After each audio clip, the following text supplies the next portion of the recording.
নারী সংস্কার কমিশন নামে একটা কমিশন গঠন করা হয়েছে।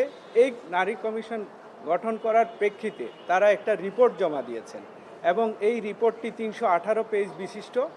এই রিপোর্টের সকল অংশকে আমরা চ্যালেঞ্জ করি নাই। এই রিপোর্টের যে সকল অধ্যায়ে যে সকল অনুচ্ছেদে বা উপ অনুচ্ছেদ রয়েছে যেগুলা বাংলাদেশের সংবিধানের সাথে সাংঘর্ষিক, পাশাপাশি ইসলাম ধর্মের মৌলিক যে বিষয়গুলো রয়েছে এবং কোরআনিক আইন রয়েছে, কোরআনের সাথে সাংঘর্ষিক রয়েছে, হাদিসের সাথে সাংঘর্ষিক রয়েছে, সেই সকল বিষয়কে আমরা এই রিট পিটিশনে চ্যালেঞ্জ করেছি।